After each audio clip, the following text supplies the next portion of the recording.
네, 오늘의 코인 어느덧 수요일이 찾아왔습니다. 오늘 이 시간 함께 해주실 범타임즈 대표님 바로 한번 모셔볼게요. 대표님 반갑습니다. 네, 안녕하세요. 서범석입니다.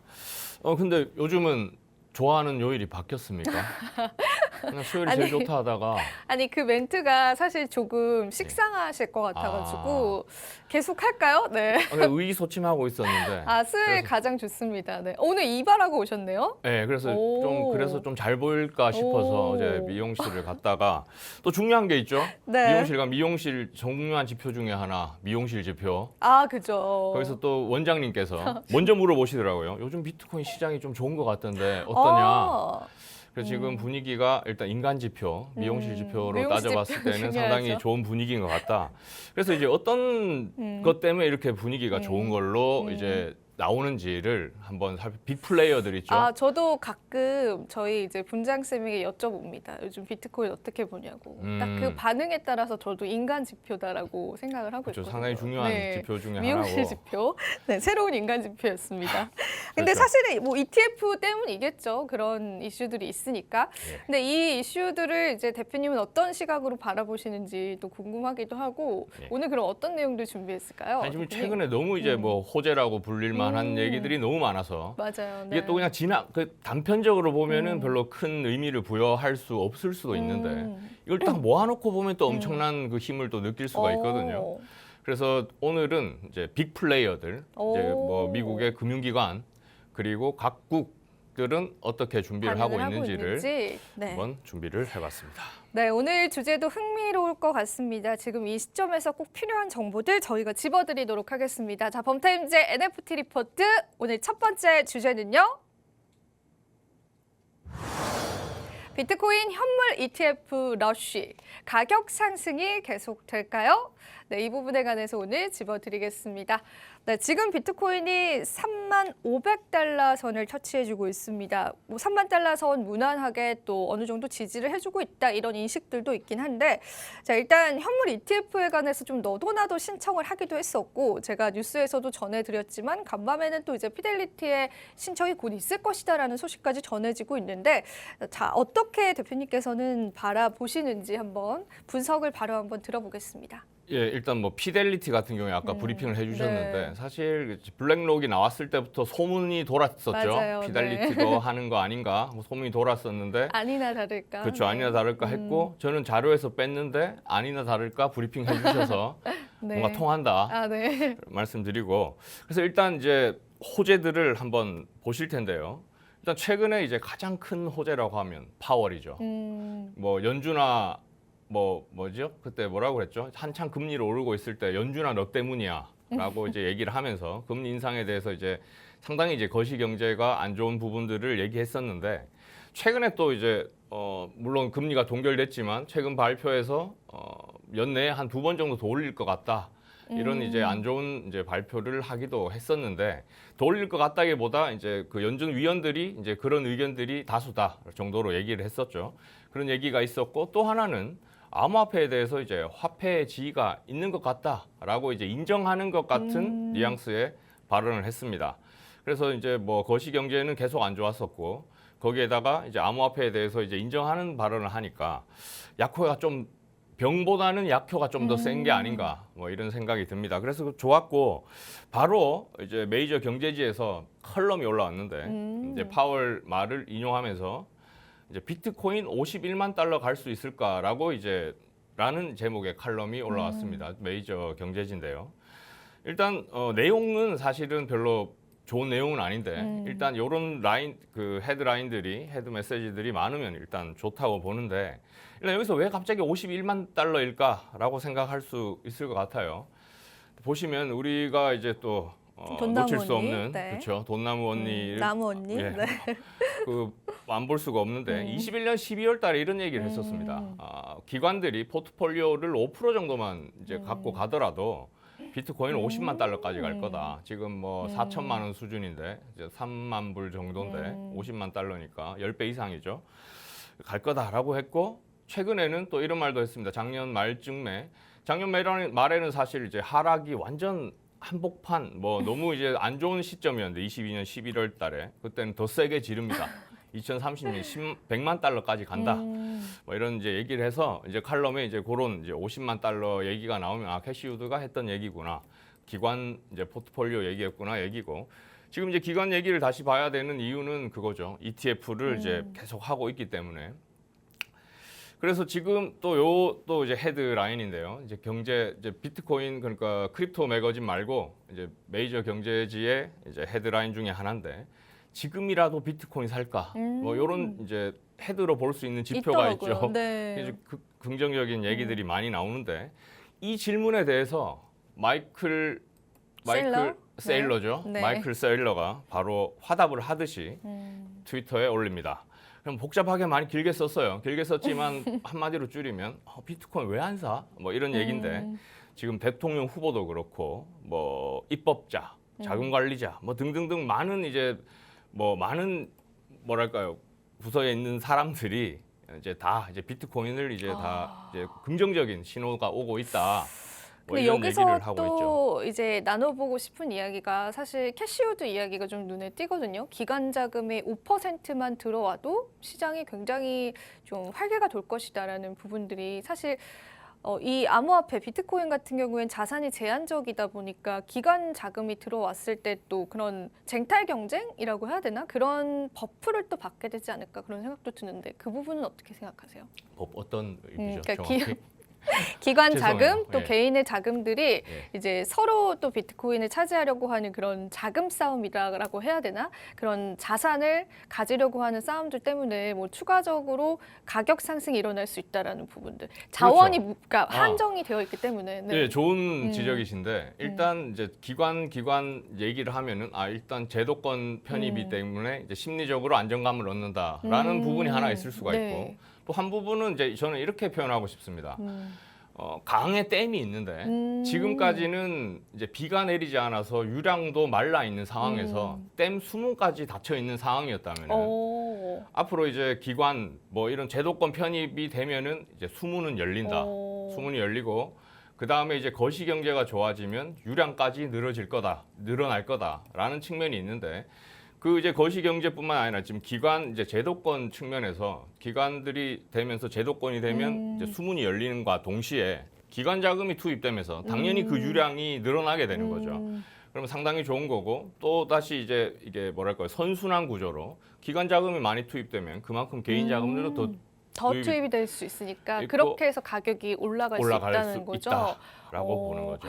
너무 좀 기대가 되는 상황들인데 그럼 계속해서 대표님 이야기 한번 들어볼게요. 마이클 세일러 이야기까지 저희가 들어봤고 그리고 이제 뭐 대선 후보 또 그렇죠. 역시나 비트코인에 관해서 옹호를 한다라고 하는데 좀 자세히 좀 말씀 부탁드립니다. 네. 의미가 있습니다. 대선 후보 이제 미국 양당의 대통령 후보 경선 출마자들이 이제 비트코인을 이제 지지한다는 이제 뭐 발언을 하고 있어서 그런데 사실 공화당에서만 이런 얘기가 나왔으면 그렇죠. 그냥 뭐 이제까지의 흐름도 그렇고 뭐 그 중에 하나다라고 얘기할 수 있는데 민주당에서까지 지지하는 발언을 했기 때문에 상당히 의미가 있다고 보고 단지 이제 정당 정책에 대한 뭐랄까요 정치적인 싸움뿐만이 아니라 공화당 민주당 둘 다 이제 비트코인에 대한 비트코인 지지자들에 대해서 상당한 이제 영향력을 느끼고 있다. 그거에 대해서 이제 뭔가를 어필하려고 하고 있다라는 측면에서 이제 상당히 좋게 보고 있고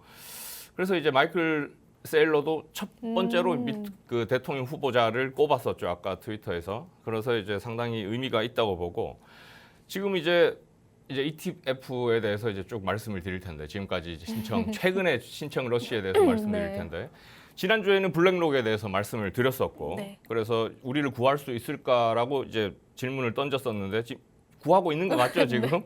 건져 올렸습니다. 네. 구하고 있는 것 같고 끌어올렸습니다. 네. 하나 더 말씀드리자면은 블랙록이 이제 세계 1등이 뭔가 움직였을 때는 뭔가 믿는 구석이 있을 것이다라고 조심스럽게 함부로 움직이겠는가? 그리고 아까 피델리티도 나왔었는데 맞아요. 쉽게 얘기하면 이런 거죠. 삼성하고 LG가 갑자기 같이 움직인 거예요. 정부를 대상으로. 그렇죠. 뭐 아무것도 없이 과연 움직였을까? 지금까지 그쵸. 금지돼 있었던 부분을 이런 측면으로 한번 생각해 볼 수 있고 그 다음에 또 하나 있습니다. 월가 공룡들이 이제 EDXM이라고 코인 거래소를 운영을 개시했어요. 이걸 이제 만든다는 얘기는 뭐 계속 있었는데 실제로 서비스가 개시가 된 겁니다. 여기 보면 피델리티가 또 나오죠. 시타델, 피델리티, 찰스 슈왑, 세콰이어 캐피탈. 세콰이어 캐피탈은 VC 업계에서 이제 상당히 유명한 에어비앤비에 이제 한 그걸로 상당히 유명한 회사고요. 그래서 이제 월가 증권을 다루던 사람들이 코인 거래소를 만들었다. 이 자체로도 상당히 의미가 있고 참여한 기업들도 상당히 이제 눈에 띄는데 그중에 이제 시타델이 주도를 하고 있습니다. 시타델에 대해서 이제 잠깐 보시면은 최근에 상당히 이제 핫했는데 헤지 펀드 사상 최대 수익을 올리기도 했고 2022년도에 그리고 이제 최근 SBB 사태 때도 또 순간적인 판단으로 이제 1,500 차익을 얻기로 했고 어쨌든 최근에 가장 상당히 핫한 헤지 펀드가 주도하고 있는 이제 코인 거래소가 운영이 개시됐다. 그래서 월가에서도 코인을 건드린다. 고 볼 수 있고 이제 일단 다 해볼 것도 은행이죠. 이번에는 도이치뱅크 독일에서 1등 은행입니다. 유명하죠. 예. 도이치도 너무 유명하죠. 그렇죠. 네. 여기서도 이제 암호화폐 커스터디 사업 신청을 했는데 이건 뭐냐면 이제 우리도 은행에서도 이제 암호화폐를 이제 보관 관리할 수 있는 이제 허가를 해달라 뭐 이런 건데 하겠다는 거죠. 암호화폐의 사업을 하겠다는 거죠. 그래서 지금 뭐 기업 단위 은행 수수료 수입을 늘리기 위해서 이제 위한 사업 중에 하나라고 얘기를 하는데 돈이 된다고 보니까 하는 거겠죠. 암호화폐 거래가 앞으로 활발할 거고 보관도 활발해질 거다 훨씬 더 이렇게 전망하고 있다고 볼 수 있고 그 다음에 또 인베스코라는 또 투자 회사에서 ETF 재신청을 했습니다. 재신청이 중요한데 한번 했다가 여기도 세계 6위 자산 운용사인데 21년도에 신청했다가 거절됐고 대단합니다. 네. 또 신청하고 그 다음에 위즈덤 트리 세 번째 시도입니다. 21년도, 22년도 다 반려가 됐는데 또 시도하고 조금 규모는 이제까지보다는 조금 작지만 ETF 네. 운용 규모로 봤을 때는 12 정도 되는 전문 ETF 전문 기업이고 발키리도 또 신청을 했고 또 한 12억 달러 정도 자산 운용하는 여기서 두 번째 선물 ETF를 출시했었던 그런 사고 또 비트와이즈도 두 번째 블랙록이 내자마자 바로 냈다고 해요. 뭔가 낌새를 차린 게 아닌가. 이 정도 러시면은 뭔가 있는 게 아닌가라고 보이고 일단 기관들만 보시면은 기관들 지금 여기 나오는 거는 이제 비트코인, 뭐 암호화폐에 조금 관심이 있고 뭔가 사업을 하고 있는 기관들의 운용 자산을 총 합하면 27조 달러인데 물론 27조 달러가 비트코인 시장으로 다 오진 않겠지만 아까 뭐 캐시우드가 얘기했던 포트폴리오의 5% 이런 부분들 했을 때 이런 기관들이 비트코인에 지금 아까까지 봤듯이 ETF를 신청하고 있고 은행에서도 그렇고 했을 때 상당히 몰릴 가능성이 크다. 그래서 상당히 좋게 보고 있고요. 일단 뭐 은행이든 그 투자회사든 첫 번째는 그거죠. 돈을 벌려고 하는 거 아니겠어? 모든 행위가 돈 벌기 돈이 위해서 하는 되겠다 이런 거죠. 돈이 되겠다고 판단을 하고 있다고 보는 그죠? 거고. 네. 그래서 이제 상당히 좋은 소식들이 계속 나오고 있다라고 말씀드립니다.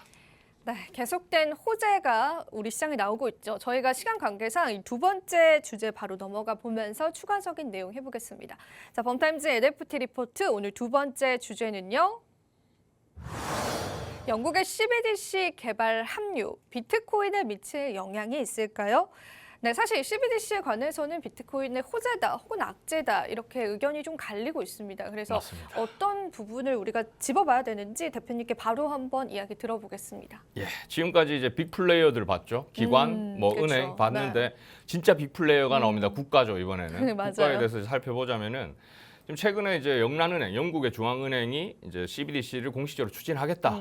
그래서 협의는 이미 2월 달부터 시작이 됐고, 그래서 CBDC를 이제 추진하겠다는 의지를 표명을 했습니다. 그리고 이제 프랑스 중앙은행 같은 경우에는 예전부터 쭉 추진을 하고 있었고, 최근에 이제 어떤 행사에서 발언을 했는데 CBDC 발행은 이제 의무화될 것이다 앞으로. 그래서 CBDC에 대해서 이제 각 국가들도 이제 우리나라도 지금 CBDC를 지금 뭐 한 파일럿 테스트 2차 단계인가요? 그렇죠. 지금 네. 하고 있는 중이고.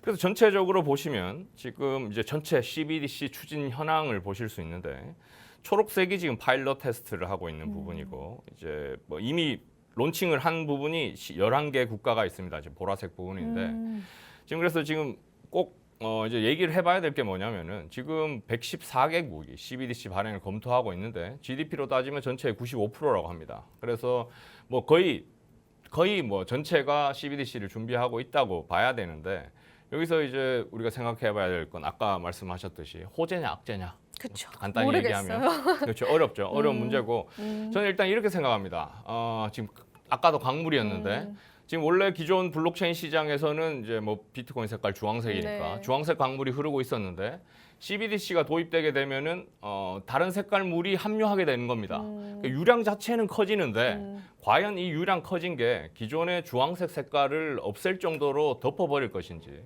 아니면 같이 자연스럽게 녹아들 것인지 이 문제라고 보는데 일단은 조금 악재라고 보는 부분은 일단은 조금 좀 미뤄두고 일단 당장에는 유량이 늘어난다. 새로운 거대한 플레이어가 블록체인 시장으로 들어온다. 이게 비트코인을 죽이게 될지 살리게 될지 판단은 사실 어렵다. 지금은. 근데 일단은 블록체인 시장에 이제 빅 플레이어가 참여하는 거에 대해서 조금 더 긍정적으로 쉽게 얘기하면 이런 거죠. 비트코인을 강력한 경쟁 상대로 느꼈다거나 볼 수 있는 거죠. 그래서 이거를 지금 악재로 보는 쪽에서는 비트코인 커뮤니티를 죽이기 위해서 더 커지기 전에 이제 국가들이 나서는 거죠. 그렇죠. CBDC 이런 발행을. 얘기가 있는데 그래서 이제 만약 비트코인이 도전자인 입장에서 봤을 때 도전자는 챔피언이 경기만 붙어줘도 상당히 호재입니다. 그렇죠. 지더라도 잃을 게 없기 때문에 그래서 일단 같은 경기장에 섰다는 자체만으로도 상당히 이제 좋은 효과를 볼 수 있다고 보고 이렇게 앞으로 CBDC가 어떻게 추진되는지 각 국가들의 규제가 어떻게 되는지는 같이 이제 뭐 별개의 문제가 아니라 같이 놓고 보면서 계속 전망을 해나가야 될 것 같습니다.